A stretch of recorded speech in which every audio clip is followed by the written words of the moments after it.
ఇవి ఆయన ఇప్పటికి 15 రోజుల నుంచి గోదావరిలో ఉన్నాడు. మీరు ఒక్క ఫోటో చూపించండి. ఎస్ అవును.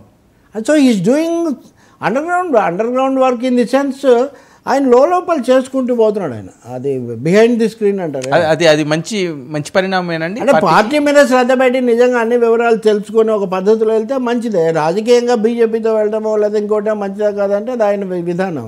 బట్ ఏపీ కాంటెక్స్లో ఇవన్నీ చేసి నేను బీజేపీ మోదీ గారికి విధేయుని లేకపోతే ఏదేమైనా చంద్రబాబే అన్నది దాని మీద అవతల నుంచి ఇంత చేసింది ఎందుకు? అవును, ఇంత చేసి వాళ్ళకి కట్టబెట్టడానికే, ఇంత చేసి వాళ్ళని అధికారంలోకి తేవడానికే అని వాళ్ళు దాడి చేస్తారు. అందుకే మీరు చూస్తే మీరు తరచూ చర్చిస్తున్నారు కదా, కాపు నాయకుల్లో, కాపు సమ్మేళనాల్లో, శిబిరాల్లో ఈ ప్రశ్న తరచూ వస్తుంది. అందుకని ఇప్పటికి కూడా పవన్ కళ్యాణ్ ముఖ్యమంత్రి చేయాలని ఆ ఎమ్మెల్సీగా చేరిన వంశీకృష్ణ అంటాడు, ఒక హరిరామ్ జోగయ్య అంటాడు, ఇంకొక ఆయన అంటాడు. అందుకని పవన్ ముఖ్యమంత్రి అనే ఆశ ఇంకా అలా సజీవంగా మూసుకున్నారు. అది దాన్ని పూర్తిగా వాళ్ళు మూసిపెట్టట్లా. ఎందుకు అంటే ఏమో ఎన్నికల్లో బలాబలాలు ఎలా ఉంటాయో తెలుగుదేశానికి సీట్లు ఇచ్చిన తర్వాత ఇవన్నీ క్లారిటీ వచ్చేస్తాయి కదా. మన మీద ఆధారపడే పరిస్థితి టీడీపీకి వస్తే అప్పుడు తప్పకుండా మనం బార్గెయిన్ చేస్తాం కదా. ఇది వాళ్ళ ఆలోచన. సో వీళ్ళకి ఇచ్చిన సీట్లు గెలిచిన స్థానాలను పెట్టి ఉంటుంది అంతే. ఇట్స్ ఆల్ ఫైనల్గా అంతే. సో అసలు ఎన్ని సీట్లు ఇవ్వాలి, నెంబర్ గేమ్ అంటారు కదా, నెంబర్ గేమ్ అంతే. అసలు సీట్లు ఎన్ని ఇవ్వాలి, పొత్తుల్లో ఏ రకంగా వెళ్ళాలంటే బీజేపీ నుంచి గ్రీన్ సిగ్నల్ ఎస్ నో వచ్చినంత వరకు ఇవి తేలవు. లేదు, వీళ్ళ ఇద్దరి మధ్య సిగ్నల్స్ బాగానే ఉన్నాయి. ఆ థర్డ్ సిగ్నల్ ఇంకా రావట్లేదని అంటే ప్రకటించలేకపోతున్నారు కదా సార్. ఎవరు అభ్యర్థులు అన్నది ఆయన అప్పుడే సెకండ్ లిస్ట్ కూడా వదిలేరు. అవును, వీళ్ళు ఇంకా స్టార్ట్ చేయలేదు. సెకండ్ లిస్ట్ అంటే ఓకే, అంతేగా వదిలినట్టే లెక్క. మారనివన్నీ యాజ్ ఇట్ ఈజ్గా కొనసాగుతాయని అర్థం.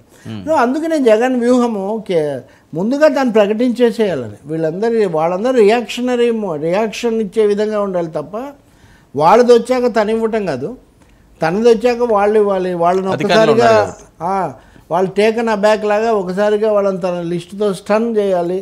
అదే అలాంటి కోరికలు, పెద్ద పెద్ద కోరికలు ఆయనకున్నాయి. కొన్ని ఆయనకున్న సమస్యలు ఆయనకున్నాయి. ఇప్పుడు విజయవాడలో రంగా సీట్ ఉందనుకోండి, రాధ ఇప్పుడు వెల్లంపల్లి శ్రీనివాసుని తెచ్చి సెంట్రల్ సీట్లోకి ఈయన మార్చారు, మల్లాది విష్ణు సీట్లోకి. కాబట్టి అక్కడ ఒక సీట్ ఖాళీ పెడుతున్నారు. అలాగే ముద్రగడ కోసం ఇట్లాంటివన్నీ చేస్తున్నారు. రాధా క్లయింట్ క్లియర్ అయిపోయినట్టే అనుకోవచ్చండి, దాదాపు అనుకోవచ్చు. ఇంకా అనుకోవచ్చు ఈ మార్పులు వీటన్నింటిని బట్టి చూస్తే. సో ఎక్కడి నుంచి పోటీ చేసే అవకాశం ఉంటుంది ఈ మార్పుల నేపథ్యంలో? ఇప్పుడు విజయవాడ ఈస్ట్ ఇప్పుడు అనేది మరి చూడాలి. ఇంక మనం ఈస్ట్లో చేసే ఛాన్స్ ఎక్కువ. వాళ్ళు ఇవ్వాలి కదా, ఇంకా తుది ఇది రావాలి కదా. పైగా ఆయన ఇంతవరకు వైసీపీ నాయకులను కలుసుకొని, ముఖ్య నాయకులను కలుసుకొని అదేం జరగలేదు. బయట ఊహాగానాలు తప్ప ఒక క్రమ పద్ధతిలో అంటే లోపల కలుసుకొని కొడాలని కలిసి ఉండొచ్చు, కానీ ఆ సలహాదారులు, వ్యూహకర్తలు ఇలాంటి వాళ్ళని కలిసి కనీసం సిగ్నల్ ఇవ్వాల్సిన ఒకటి. రాధాకి ఈస్ట్లో కూడా చాలా బలం అని అంటారు. అంటే ఫస్ట్ ఆయన ఇదివరకు అక్కడే ఉన్నాడు కదా. అవును, ఉండేది కూడా ఈస్టే. అదే బెస్ట్. మామూలుగా కొంచెం కమ్యూనిస్టులు, తెలుగుదేశం, మైనార్టీ క్యాండిడేట్లు ఉండేవాళ్ళు.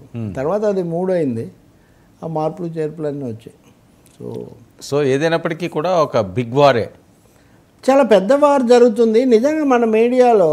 లేదా ఇప్పుడు కేసినేని నాని ఆయన తమ్ముడు తిరువురులో ఎంత తీవ్రంగా కొట్టుకున్నారంటే అది ఫోకస్ కదా.